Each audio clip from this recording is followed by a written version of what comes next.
What's up, baby dolls? We're going to speak about risk on sentiment, crypto altcoins. We are seeing an emphatic, muscular push from crypto that has happened after the FOMC. Now, there's going to be some jitters around, you get the point, but we're ultimately waiting for the final expansion to happen. But what we can do now, friends, is look for any patterns and similarities compared to previous cycles to see, is the market participant, the zeitgeist, is he changing, or her, right? He or her, they changing their minds. How do they feel about risk? So I think the answers come in this cute Shiba Inu on this bed in a cute little pajama outfit. That's pretty much where the secrets lie. Now, here's the thing. It is amazing to me that crypto had a downturn, and then as soon as there's a tiny move up, we have an appetite for risk again.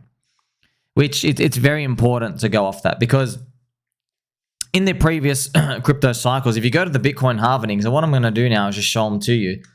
In the Bitcoin halvenings, friends, you knew it wasn't over, because when Bitcoin started going up again, there was more risk appetite. Litecoin came here.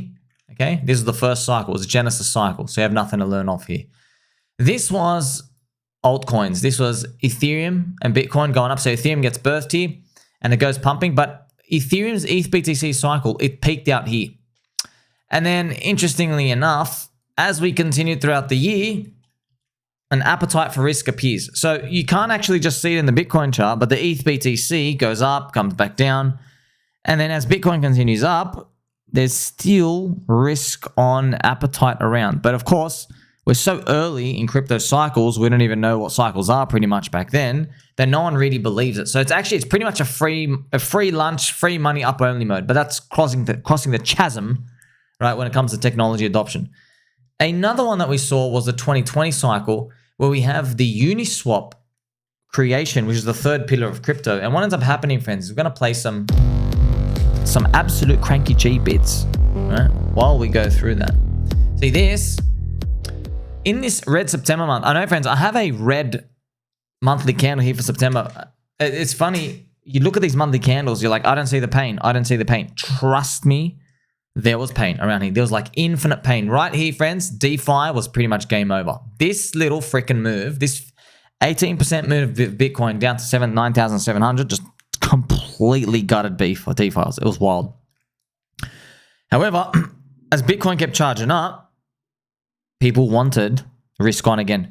Now, many of the coins that went up as Bitcoin went up, they were related to whatever happened in 2024. This is the critical point. In 2024, we had DeFi. But DeFi didn't resurge as a narrative. It was a DeFi 2.0. So if you're sitting in 2020, if you looked at DeFi as a narrative, you basically got fooled by the randomness. You confused your brains for the bull market. DeFi just so happened to be a byproduct of the interest rate environment and the tech and just randomness. It is what it is. So what's the difference though? The difference is people who've learned that it wasn't DeFi that was the pillar, it was Uniswap. They're the ones who win. And there's a big difference. DeFi implies utility. DeFi implies use case. DeFi implies yield hunting, Aave, money markets and stuff. And trust me, it's very confusing because it seems so logical that would be the reason why 2020 was able to pump up. No, it wasn't, my friends. The real reason we pumped up was Uniswap. Uniswap allowed anybody to list a token, and because of the amazing formula, the simplicity, it's like E equals MC squared, that gave everybody the power. It was allowing everybody to go on chain. You know, if you watch Sami's Ultimate Bull Market Strategy Guide, part 1 and part 2, friends, remember I have 4 key points. I've gone with you a lot, but they're really important. Number 1, your key edge is going on chain. Now we take it for granted. Now everybody goes on chain. But back then, going on chain was the secret edge, man, because not everyone knew how to launch tokens or make things, right? Going on chain, you could access things like Luna, gaming, metaverse, whatever the hell it was. You could go buy them on a Uniswap, on a DEX. That was whoa. And they all pumped. A lot of them pumped. Especially you had Shib. Who was the biggest pumper of 2020 and 2021? It was Shib. Shib went from minus 99% down. It did a 1.3 million X. So its user base increased a 1000X user base. So its price went up 1,000 squared. So it actually did a 1 million X just in the year 2021. Went from 1,000 holders up to 1.3 million holders by the end of 2021. I tracked all of it with Metcalfe's Law. This was in 2022. I made all my posts and like I was shocked. I was like this, because that was the one coin. I was like, man, if Metcalfe's Law work, I wonder if it worked on Shiba Inu. Shiba Inu, friends, just another meme coin that you could access on chain. So where does that bring us to today? Well, right now, friends, we're looking at a cute Shiba Inu, but something happened. We had a downturn, didn't we? We had a downturn, and it was different from a bear market, wasn't it? Because in a bear market, prices go down so much and for so long that they truly crush the bones of believers. We have not got that. Okay. See, in 2022, what did we see? See, when Bitcoin went down in 2022, here we saw the vicious collapse. We saw Luna down minus 99%. We saw Hex get wrecked. Chainlink, everything got destroyed. Down 95%, 90%. Stable coins depegging, UST, pain. DeFi, every coin obliterated. Gaming, metaverse, NFTs, alternative layer ones, you name it. Everything crushed. And it made everybody literally just vomit at the thought of seeing the tickers. That's what it was like, in 2022. I'm not exaggerating. That's not using any descriptive words here. I'm joking. I'm serious. Saying crypto and altcoins was really, really bad, friends. Really bad. Friends, I'm not joking. In 2022, there were hairdressers here in Australia. Hairdressers, like bimbo hairdressers, retarded, who were telling not just their boyfriends, but also, their clients, advising them, get your husband, get your man, get your boyfriend, get them out of crypto. It's a scam, and get into real estate because it's real. Not making this up. So when I heard that and it was going around, I was like, oh, thank God, this must be the bottom. Okay, the retards are saying to sell your crypto down here. That was 2022. Okay, so that's how bad it got. It was really, really, really bad. Okay, so if we continue into 2024, so far, this downturn correction we've seen, it was not a total wipeout. Now, this is Homer when he gains weight, his fat poncho dress, and he's eating an ice cream. A kiss, a cry, our rights, our wrongs. It's kind of funny when you think about it, friends. Like, this downturn, it hurts, but it's not the bear market. Now, why most people are confused about these is because they see meme coins and they go, oh, speculation, risk, gambling. You are the risky part of the curve. And then I ask them, hey, bro, what are you holding? And they're holding coins that haven't moved in 8 years. XRP. Could be something that's just down with everything else. Whatever it is. I'm not even joking, by the way. And I'm thinking, wow, you are literally a 2021 boomer who was watching 2020 DeFi coins go up and just you were fading them the whole way. You missed out the whole bull market. It's appearing again, and now you're giving it 0% probability of them going up. You're going to be wrong again. You're probably going to be wrong. A high chance you're going to be wrong. 2012, everybody faded Litecoin. 2016, everybody faded Ethereum and ICOs. 2020, everybody faded the Uniswap, all the Uniswap on-chain coins. They faded them to the end. 2020, what did we see though? Memes. Culture casino. People are fading them. Okay, so one of the reasons why we haven't had the bear market, friends, is we did not pump enough yet. See, simply put, we did not get in enough non-believer retails to come in and price the market in the same way they did at the top of 2021. So what that means is price the market means it's just another way for saying they didn't get euphoric. They weren't interested enough at these prices, which is, it's just so fascinating. It's like, man, like we live in a market now. This is just what it's always like though. We're scarce. So they don't care about you until you've made it to the top. Have you ever heard that saying where women, like there's a lot of women out there, they don't marry guys who are on the journey to be successful. They wait at the finish line and they marry the winners. I've heard that like saying and stuff. I think it's like some of these red pill dudes got that guy. Well, you know, kind of red pillars, they say that. Like, oh, women always do that. Now, they're not all like that. It's just some guys get really salty. They get upset at that. They think about, I always remember that line. It's such a like who would have thought of that? You know, you was just thinking about, oh, just waiting at the finish line and just marrying the winners. And they get upset about, yeah, bro, go be a winner. Or you're gonna change 450 million people in the pool. They don't change their mind overnight. You can't do anything. So you either play the game or you don't, friends. Sometimes you can't play the game. In crypto, this is a game. You know it's a game. The game is to buy when no one's looking and sell when everyone's looking. Basically, everyone around us, we're not enemies. We're all friends. We're literally in an abundance mindset. We're going to get outnumbered 10 to 1, man. I'm not even joking. We're literally going to get outnumbered 10 to 1. I'm not exaggerating. No. This is Metcalfe's law. For every one of us, there's going to be 5 new people. And guess what? They're going to have bigger clip sizes, dude. You might be throwing around a couple of $1,000. There's going to be people coming in with like 80 grand. I'm not even joking. That's what happened in 2021. People came in through 50K, 100K, 150K onto Bitcoin. They just go bang, bang, bang, bang, bang. And they're listening to one guy. Someone becomes a unicorn main character, and that's it. Because someone's always got a massive target. So like maybe Hex can hit $1, friends. Maybe Hex goes to $1. The new people coming in, they're going to be following the guy who's talking about $10.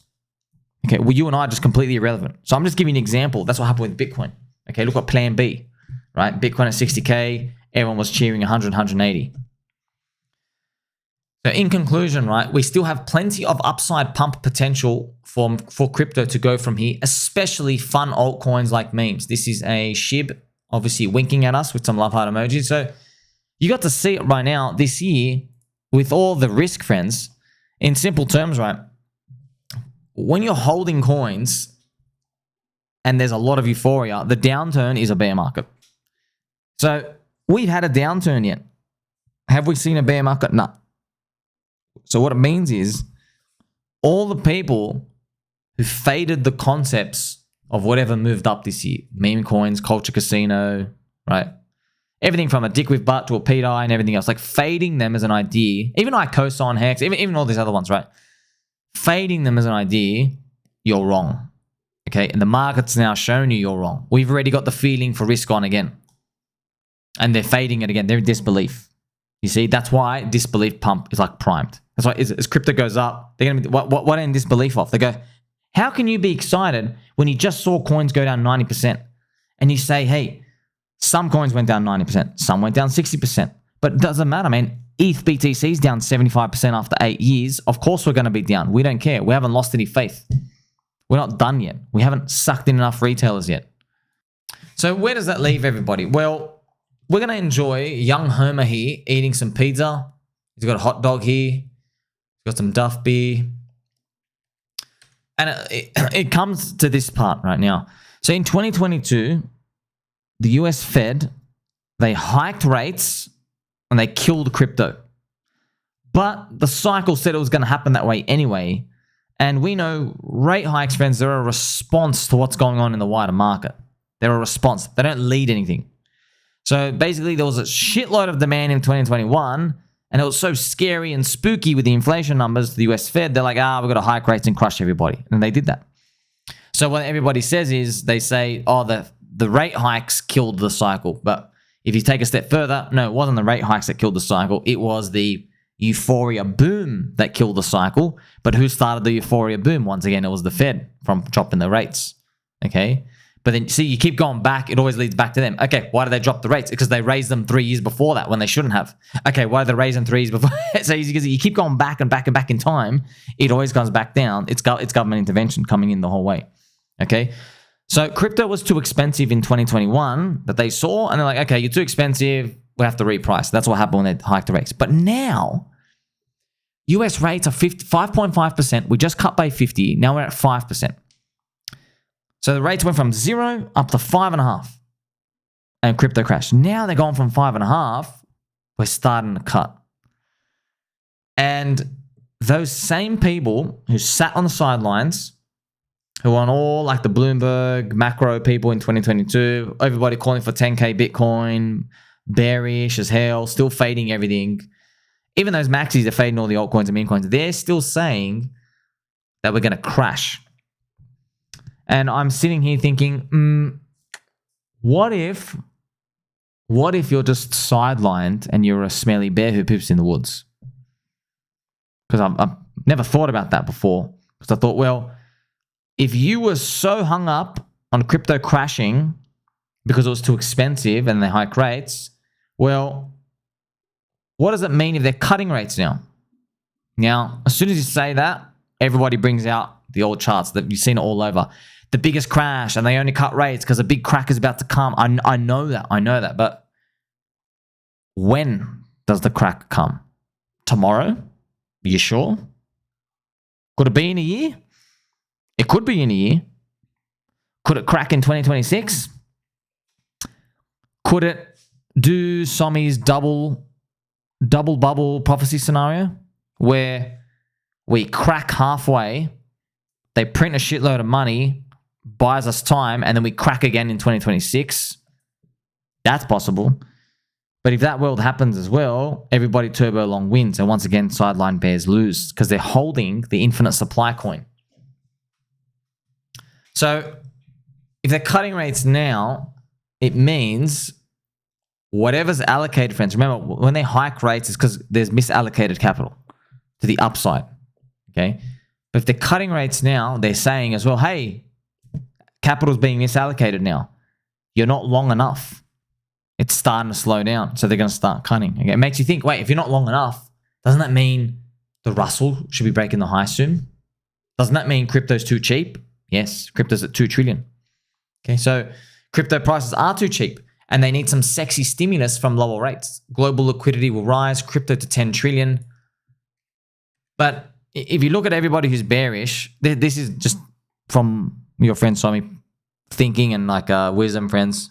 There is none here, peanut brain stuff. But I've noticed we always go up when the bears have a case of a V bottom. This is something that I've noticed, and I'm just going to show you it right now. So yeah, I'm just using the Ethereum chart for example. I've noticed that whenever bears do this, they go, all right, we're going to have a big crash, then they're going to print money, then we're going to go up. Whenever they draw that, we just go up. Because what it means is it's the market telling you that they're so sure we're going up that there's no fear, really. It's just they're waiting for someone else to play their hand. You see, markets only go down because of fear, friends. Uncertainty. That's it. Okay. Even if there's bad news coming out, if there's bad economic data, if you can price it in, markets are fine. They go up. They go up in recessions. They go up when unemployment rate ticks up. It's the uncertain part that kills them. Okay. So whenever we see this V bottom on everybody's charts, we actually go up. That's actually interesting. Okay. When is the time to worry? You worry when the bears are like they stop drawing the downline. They just stop drawing it because they've given up. So once again, we go back to that classic saying I always tell you. When does the bull market end? When you kill the final bear. So the bull market ends, the bear market starts. The bear market will start when we kill the final bear. Who's the final bear? I wonder who it is. Whoever it is, it's going to be revealed to us later on. Could be Jim Cramer, friends. It could be Jim Cramer. You never know. Bitcoin might hit 200K. It might literally hit 200K, and he literally just goes on his show and he says, yeah, I can see this thing trading at 600,000 by the end of the year. Like, we just imagine he whispers those words. We'll see. Make sure you like, subscribe, bell button, and all. Don't forget it loves you.